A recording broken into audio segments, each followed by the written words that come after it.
이승만 TV 시청자 여러분 안녕하십니까? 이영훈의 다시 찾는 조선 후기 시간 20번째입니다.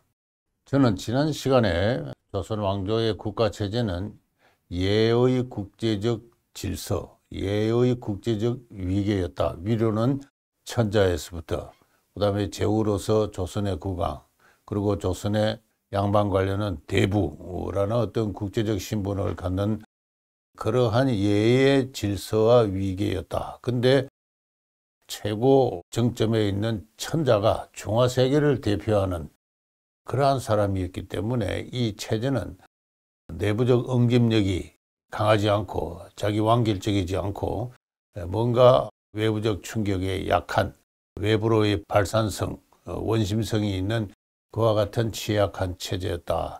이와 같은 취약한 체제를 전제할 때 개항 이후에 조선왕조의 패망의 역사를 이해할 수 있다. 이와 같은 이야기를 했습니다. 이와 같은 이야기를 하면서 저는 많은 분들이 저 사람은 조선 사회의 정체론자가 아닌가. 예전에 일본인들이 조선 사회를 정체한 사회였다고 이야기했는데 그거가 결국은 비슷한 이야기를 하고 있지 않은가 하는 이와 같은 오해를 할 수도 있겠다 이런 생각을 했습니다. 근데 실제로 그와 같은 그 이야기를 하고 있는 또 하나의 큰 역사학의 한 조류가 있습니다. 그게 바로 유교적 전환론인데요. 오늘은 그에 대해서 이야기를 하겠습니다. 오늘의 제목은 유교적 전환은 실패했는가 하는 것입니다. 조선 왕조의 성립을 가지고 흔히적 유교적 전환이 이루어진 왕조다 그렇게 이야기합니다. 근데 그렇게 이루어진 유교적 전환, 조선 왕조의 성립은 실패했는가 또는 불완전했는가 하는 이와 같은 질문인데요. 이와 같은 주장을 하는 분이 있습니다. 바로 이 제가 보여드리는 미국의 그 워싱턴 주립대학의 그 한국사 연구로 저명한 제임스 팔렛이죠. 1934년생입니다. 근데 지난 2012년인가요? 작고를 하셨는데 작고하기 얼마 전에는 한국의 성균관대학교 동아시아 학술원의 원장으로도 3년간인가 재직하기도 했습니다. 이분이 이른바 팔렛 사단이라고 해도 좋을 정도로 미국에서는 한국학 연구에서 그 많은 제자를 길러냈고 그 제자들이 미국의 하버드 대학 또는 여러 유수한 대학의 교수로 있는 가운데 이 팔렛 선생을 정점으로 하는 강력한 하나의 결사체를 이루고 있어서 이 미국에서 한국사 연구를 리드하는 분이라고 할 수가 있습니다. 이분이 평생에 2권의 책을 남겼는데요. 지난 2008년에 이 옆에 보여드리는 이 유교적 경세론과 조선의 제도들이라는 책을 편찬했습니다. 이 17세기에 활동한 그 실학자 방계유형원의 그 방계수록이라는 책을 분석을 한 책인데요. 영문으로 된 책이 사전이라고 해도 될 정도로 방대합니다. 1200페이지 달하는 가운데요. 한국어판도 유교적 경세론과 조선의 제도들이라는 제목으로 1권, 2권, 2권이 나왔습니다. 제가 아는 범위 내에서 이 책에 필적할 만한 방대한 내용의 단일 저작은 아직 없다. 그렇게 이야기할 수 있습니다. 한국에 저명한 그 역사학자들이 많이 있지만은 제임스 팔렛 선생만큼 방대한 양의 조선왕조의 지식인들, 양반이 남긴 각종 사료, 각종 글을 통섭하고 그걸 나름의 기준으로 정리한 그래서 조선왕조에 대한 종합적인 평가를 내린 그런 역사학자는 아직은 없다. 그렇게 이야기해서 그게 크게 잘못됐다고 이야기할 사람은 없을 것 같습니다. 몇 분들이 중대한 연구 연가를 남겼지만은 특정 주제에 관해서 그랬고 이분처럼 조선왕조의 양반제, 노비제, 과거제, 교육제, 시장제, 이 사회, 경제, 정치, 문화사를 종합적으로 총괄적으로 다룬 그와 같은 사람은 없고 그런 의미에서 이 제임스 팔렛이가 어떠한 주장을 했는가는 면밀히 검토되어야 합니다. 부분적으로는 많은 사료를 다루고 있기 때문에 해석상의 오류가 있지만 전체적 얼개에 있어서는 그는 명확히 우리 한국인이 대답하지 않으면 안 될 중대한 문제를 제기를 하고 있습니다. 그것은 조금 전에 말씀드린 대로 조선의 유교적 전환은 실패했다. 15, 16세기에 임진왜란을 맞아서 그 양상을 보면은 실패했다고 할 수밖에 없다. 그러나 이후 이 왕조는 용케도 살아남았고 이후 3세기간 유교적 전환을 더 추진했지만은 그것은 불완전했다. 바로 그와 같은 이야기를 했는데요. 여기에 대한 국내 학계의 어떤 본격적인 비판은 아직 없습니다. 뭐 비판이랄까 대응은 아직도 크게 봐서 없는 편인데요. 저는 뭐 거기에 대해서 한편의 논문을 써야 되겠다 생각을 평소에 가지고 있는데 개인적으로는 제임스 팔렛이와 조선 노비제를 둘러싸고 한판 큰 논쟁을 벌인 적이 있습니다. 그래서 노비제를 넘어서서 제임스 팔렛이가 이야기하는 유교적 전환 실패론 또는 불완전론을 제 나름대로 한번 비판을 해야 되겠다는 생각은 오래전부터 하고 있었는데 오늘 그 이야기를 좀 할까 생각하고 있습니다. 이 15, 16세기 조선 정기에 대해서 이 제임스 팔렛이는 이 책에서 이야기를 하고 있는데요. 조선왕조의 개창은 다들 알다시피 국교를 불교에서 유교로 바꾸는 큰 전환이죠. 유교적 전환이 이루어졌습니다. 그럼에도 불구하고 좀 이따 소개드릴 중국에서 볼만한 유교사회로의 전환은 이루어지지 않았다. 첫째, 노비 신분제가 강고하게 유지가 되었다. 노비라는 어떤 세습적 신분제가 얼마나 비인간적이냐 이런 것을 유교적 교리하고 맞지 않는다. 그럼에도 노비 신분제가 강고하게 15, 16세기에 걸쳐서 유지되었고 오히려 문제조차 제기되지 않았다. 두 번째, 양반의 귀족적 특권은 부정되지 않았다. 양반은 단순히 어떤 관료계급이 아니라 귀족계급입니다. 귀족적 관료제 이런 말을 이 양반이 쓰고 있는데요. 오래전부터 내려온 어떤 양반의 귀족적 특권은 부정되지 않았고 이들은 유교라는 새로운 종교, 국시를 바탕으로 해서 나라를 세운다고는 했으나 그에 철저하지 않았다. 도덕적으로 타락했고 관직을 이용해서 부정부패를 행하는 도덕의 타락, 부정한 사회상이 만연했다. 교육의 기회가 서민으로까지 확대되지 않았다. 16세기 이후에 여러 곳에서 특수 교육기관이 많이 설립되지만 이른바 서원, 그러나 서민들에게는 철저하게 교육의 기회가 봉시되었는데 이것은 중국 유교사회와는 상이한 점이다. 그리고 국방태세가 약화되어서 임진왜란 시 사실상 국가가 붕괴하고 말았다. 그래서 조선왕조의 유교적 전환은 실패했다고 볼 수가 있다. 그 이유는 역시 그 모든 그 종교, 즉 이상과 그리고 현실의 괴리가 있듯이 그런 일반론적으로도 이야기를 할 수 있지만은 이 조선의 유자들 그리고 관원들, 관료들의 그 도덕적 결함도 그 원인을 이루었다. 그 결과 부정부패가 만연하고 사회 질서가 해체되고 그다음에 양반의 귀족적 특권하에서 노비가 인구의 40%, 뭐 많게는 60%, 70%까지 되는 가운데 이 노비들은 계급적으로는 노예와 같다. 그래서 조선 전기 사회는 노예 사회다. 유교적 전환을 이루어 놓고도 노예 사회를 계속 유지했다는 것입니다. 그리고 17, 19세기에 이르러서 유형의 방계 수록을 필두로 해서 많은 우리가 오늘날 실학자로 부르는 뭐 실학이라는 이 용어의 유의성은 이미 사라져 말았다고 생각합니다만은 어쨌든 그 많은 관료 학자들이 나와서 사회를 개선하기 위한 국가 체제를 바꾸기 위한 경세론을 성립시켰습니다. 나름대로 유교적 전환은 계속되고 있었는데요.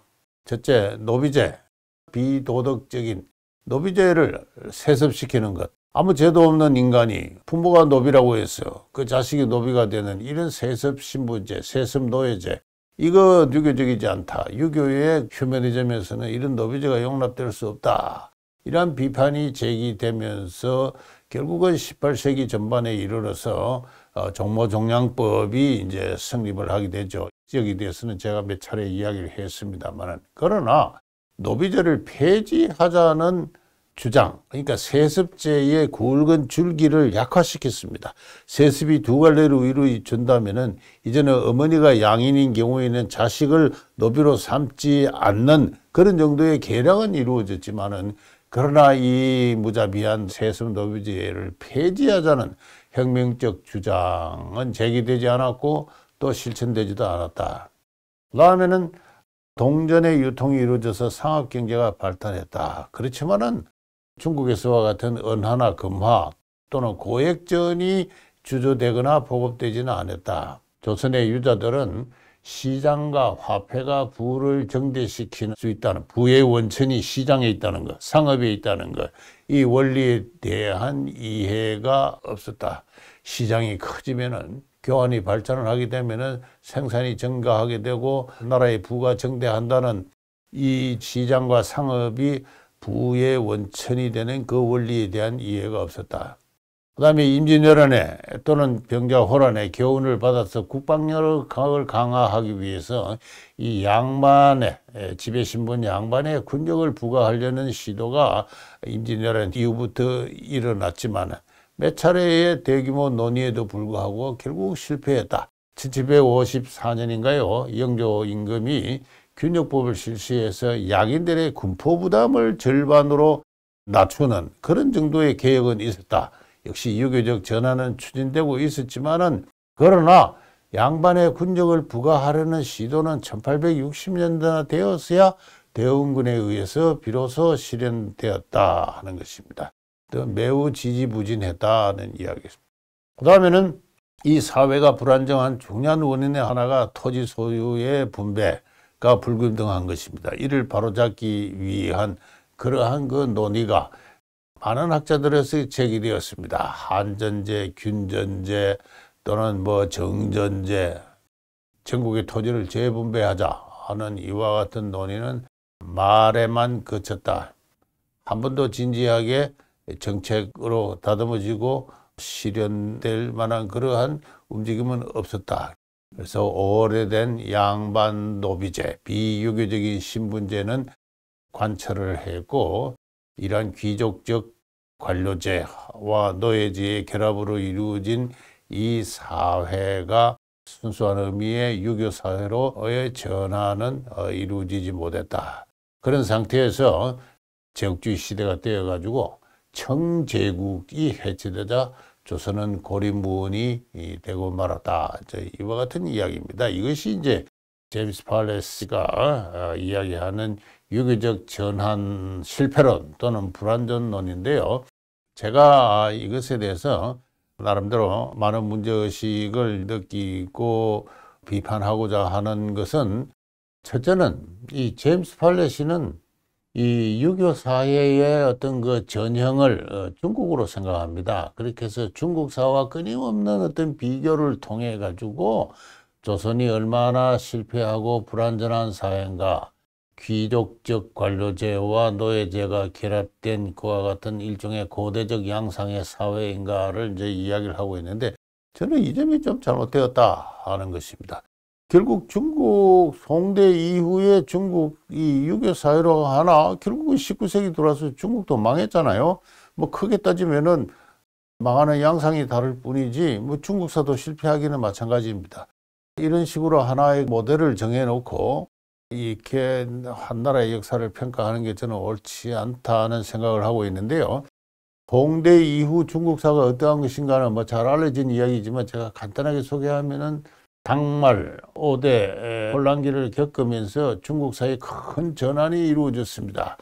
송나라가 승리할 때는 그 전환이 집중적으로 송나라의 국가체제에 반영이 되는데요. 첫째는 신분제가 해체되었습니다. 당대까지만 하더라도 귀족과 천인의 신분제도가 있었습니다. 당 인구의 한 30%는 천인들이었습니다. 부곡이라 했고요. 그 다음에 하층 10%는 노비였습니다. 노비는 축산, 짐승의 그 가축에 비유되는 그와 같은 그 법률적 인격에 불과했습니다. 사고 팔리고 했죠. 그 다음에 당나라는 토지를 분배를 했습니다. 균전제라 그러죠. 그래서 농민들에게 일정한 규모의 토지를 분배했습니다. 전국의 토지를 국가의 소유로 잡고, 그다음에 농민들에게 뭐 영업전, 구분전 이렇게 해서 적절한 경지를 분배를 했습니다. 세 번째는 이 토지, 경지를 분배했을 뿐만 아니라 그로부터 군인을 차출했습니다. 부병이라 그러죠. 부병제, 균전제와 더불어 부병제를 실시해서 농민들을 토지 경작의 의무와 동시에 군인으로서의 그 의무를 부여를 했습니다.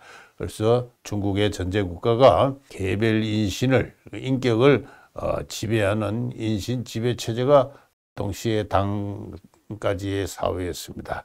그러나 이 모든 것이 다 해체됩니다. 송나라가 되면은 귀족제, 천민제 이런 게 없어집니다. 송나라 송태종은 노비제를 해체시켰죠.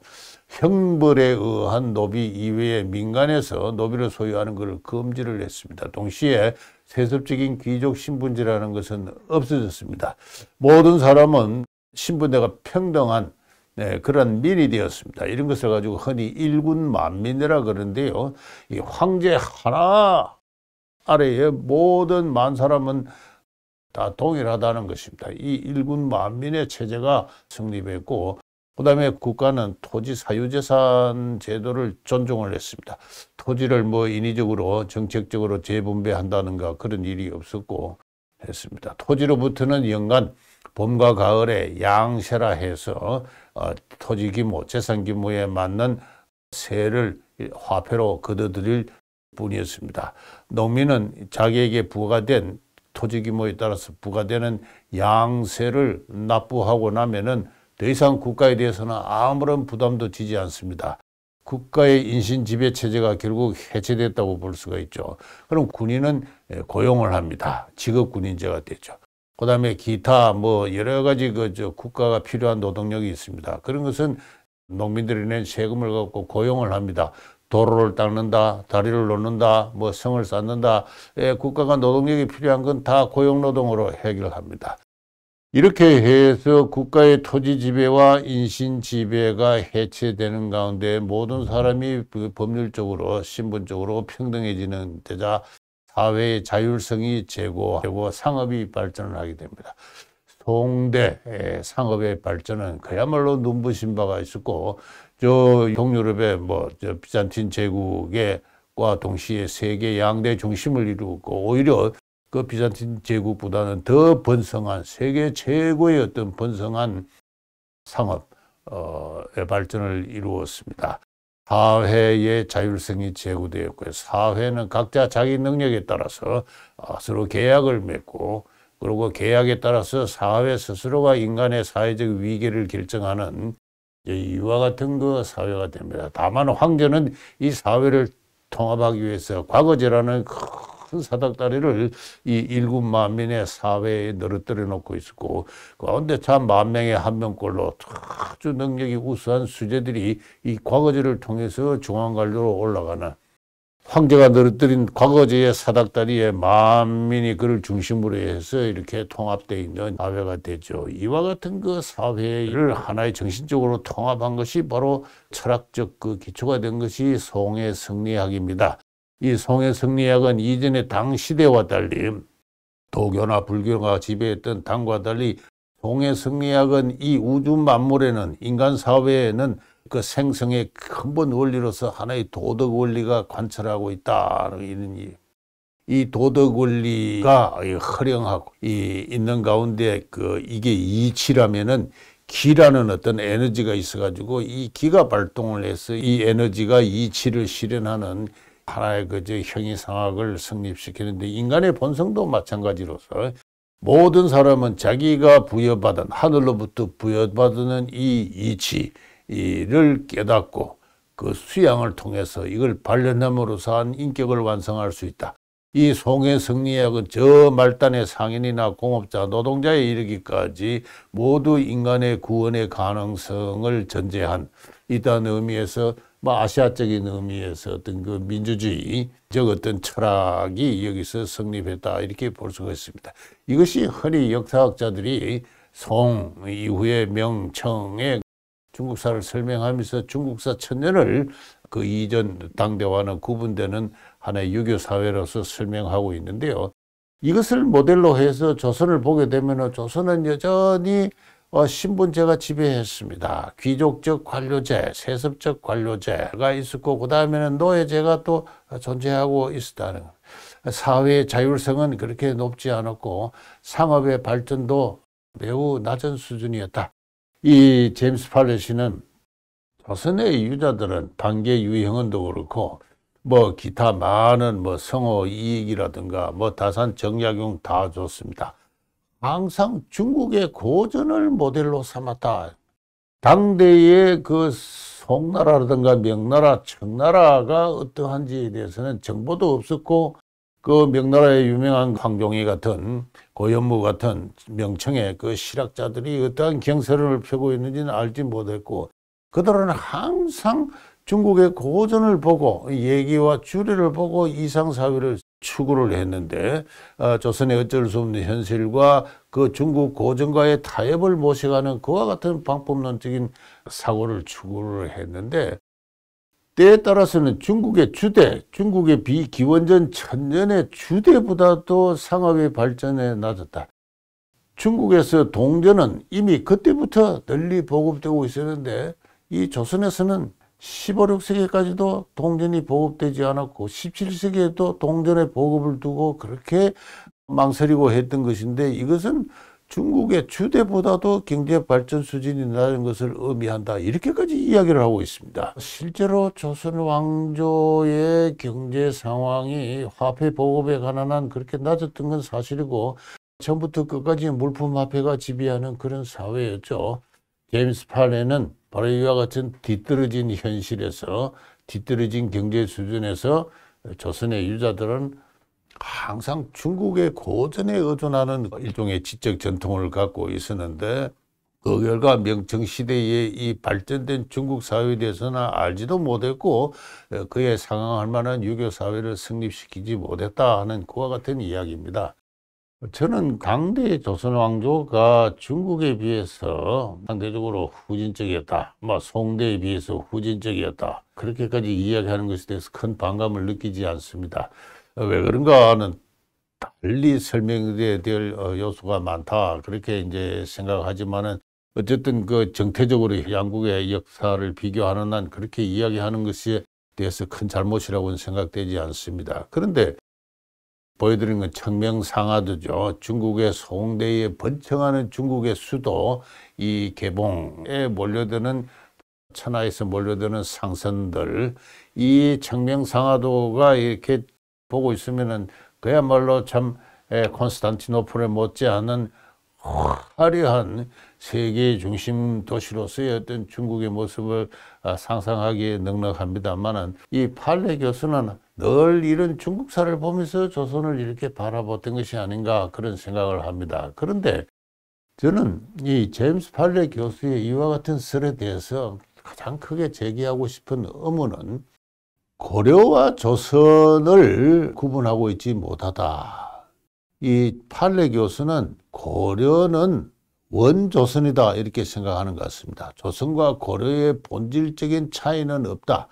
양반 신분은 그때에도 있었고 그 다음에 양반들의 대토지 소유는 그때에도 있었고 이 대토지 소유에 종속된 노비는 그때에도 있었다. 그러니까 양반제, 대토지 소유제, 노비제, 뭐 관료제 이런 것이 다 고려시대에도 마찬가지였다. 이것을 유교적으로 전환시키려고 했지만 그것이 결국 실패하거나 불완전했다. 이런 이야기입니다. 그런데 저는 여기에 이 제임스 팔렛 교수의 한국사 인식에 심각한 문제가 있다. 그런 생각을 합니다. 이 보여드리는 그림은 제가 고려와 조선의 국가 체제를 이렇게 나름대로 모델화한 것인데요. 다 알다시피 고려는 그 정신세계가 불교세계입니다. 불교세계고 조선왕조는 지난 시간에 이 오른쪽의 그림은 소개해드린 겁니다만은 중화세계입니다. 이 고려의 불교 세계에서 세계를 주재하는 이는 하늘에 계시는 상제입니다. 상제, 천신이죠. 하늘의 상제입니다. 이 조선왕조에 와서는 천자입니다. 천자. 이 불교 세계에서 중화 세계로의 변화에 따라서 우주 세계를 통섭하는 최고의 주권자가 상제에서 천자로, 부처에서 천자로 이렇게 바뀐다고 볼 수가 있습니다. 그 다음에는 조선의 왕은 이 하늘의 상제와 직접 통하는 하늘을 대리하는 그 독자적인 권위를 갖고 있었습니다. 고려의 왕은. 그러나 조선은 이 천자의 봉함을 받는 제후의 신분이었습니다. 그 다음에는 이 국왕 밑에 고려의 경우에는 고려 사회, 국가를 어떻게 이해하는가 이 문제에 있어서 저는 고려는 크게 봐서 국인과 향인으로 그 신분이 크게 구분되었다 이렇게 생각하고 있습니다. 그 원천은 통일 신라의 골품제, 신라의 골품제로 올라가는데요. 신라의 경인들, 경주 사람들과 지방 사람이 구분되었는데 바로 그것이 좀 더 외연적으로 확대되었으나 본질은 변하지 않은 채 고려에서도 관료와 중앙군으로 이루어진 계경을 중심으로 한 국인들이 있습니다. 고려라는 나라는 이 관료와 약 3만군의 중앙군이 결집한 하나의 군사 공동체와 같다 하는 그런 이야기를 제가 한 적이 있는데요. 그 다음에는 지방의 농촌에는 향인들 또는 향공이라 하는데 이거는 국가의 토지를 경작하는 전호로 이렇게 그 신분이 규정되었습니다. 이 전호라는 말은 중국사로 올라가면 소장농이라는 뜻인데 고려에 들어오면 일반 백성의 신분을 가리키는 말이 됩니다. 그래서 고려의 왕은 전국의 토지를 왕토로 장악한 이에 농민들이 경작하고 있는 토지를 일정하게 배분을 했고 그 가운데 특정 부분을 관료와 중앙군에게 지급을 했습니다. 여기서 세금을 걷어 묻고 살아라, 지대를 걷어 묻고 살아라. 그래서 고려의 경인들, 계경을 중심으로 한 지배계급은 농촌의 그 향인들을 분배받아서 지배하는 이와 같은 국가적 토지 분급 체제를 가지고 있었고 거기서 국왕으로부터 토지를 지급받은 관료와 중앙군은 강력한 어떤 결집력을 이루면서 고려라는 군사 공동체를 결성을 했습니다. 고려가 수많은 외침을 받았죠. 거란족, 요 나라의 침입을 받고 또 금나라의 침입을 받고 그 다음에는 몽골의 침입을 받고 그 다음에는 홍건적 외구의 침입을 받고 일본으로까지 정벌군을 몽고와 함께 보내기도 했고 고려사를 읽으면은 이게 전쟁의 역사를 해도 정도로 군사적 그 동원과 충돌은 끊임없이 이어졌던 것이 이 고려왕조입니다만은 그러나 이 고려왕조는 자기 힘으로 그 모든 어떤 외침을 다 방어를 하죠. 그 방어를 합니다. 중국의 도움을 빌려서 방어한 적이 없습니다. 중국, 이 만주와 이 몽고, 중국 동북을 지배하는 유목민들하고는 강하게 대립을 했고요. 몽고와는 뭐 세계사에서 유례가 없을 정도로 오랫동안 전투를 했습니다. 바로 그러한 고려의 강인한 군사적 공동체로서의 고려 국가는 이와 같은 체제에서 나오는 것인데 이것이 조선으로 넘어와서 전혀 성질을 달리합니다. 제가 지난 시간에 말씀드렸듯이 조선의 국가 체제는 예의 국제적 질서로서 천자, 제후, 대부, 사, 서의 중국 고대 국가의 질서 감각을 가지고 하나의 재편성한 것인데 여기서 생겨난 이 양반이라는 것은 엄밀히 말해서 고려시대의 원형으로 존재했던 것이 아닙니다. 이 조선의 그 인구의 40%나 되는 노비는 고려에도 있었지만 인구의 한 5% 정도였고 이것은 그것을 소유한 사람들의 완전한 사유재산이지도 않았습니다. 고려의 노비 인구는 수가 아주 작았을 뿐만 아니라 엄밀한 의미에서 왕실에 속한 국가적 노예제도다라고 이야기할 수 있는데요. 제가 이 고려사에 대해서 나름의 이해를 여기서 장황하게 설명할 수는 없습니다만, 여는 문제는 뭐냐 하면은 유교적 전환을 통해서 조선 고유의 국가 체제와 지배계급과 비지배계급이 생겨나고 있었다. 오랫동안 천년의 전통을 갖는 그것을 극복하지 못했던 것이 아니라 15세기 이후에 고려를 대체하면서 새로운 구조가 생겨나고 있었습니다. 이 새로운 구조가 조선 5세기 안에 완결한 자기 구조를 이루지 못했다. 그건 좋습니다. 그건 그렇다고 볼 수가 있습니다. 그러나 새로운 구조가 만들어지고 있었고 이 구조는 20세기에도 그 변화의 추세, 역사의 대선은 이어졌다. 다시 말해서 오늘날의 한국인들은 이 15세기 이후의 유교적 전환 과정에서 형성된 것이다. 그렇게 이야기할 수가 있습니다. 유교적 전환은 실패하고 불완전한 것이 아니라 그것이 20세기에도 계속 이어짐으로써 결국은 오늘날 대한민국의 형성, 나아가서 오늘날 한국인들의 인간적인 제특질, 사회적인 대특질을 형성하는 밑거름을 이루기도 했습니다. 문제의식을 이렇게까지 확정을 할 때 저는 조선 5세기간에 이루어진 그 변화를 가지고 실패했다 또는 불완전했다 이렇게 평가하는 것은 저는 온당한 역사학적 접근이 아니다. 그 변화가 무엇을 의미했던가에 대한 판례 교수의 이해는 불완전할 뿐만 아니라 그 변화가 갖는 현실적인 역사적인 의의에 대해서도 그는 지나치게 중국과의 비교에 집착을 함으로써 그것이 갖는 의미를 온전하게 파악하기는 힘들었던 것이 아닌가 그렇게 생각합니다.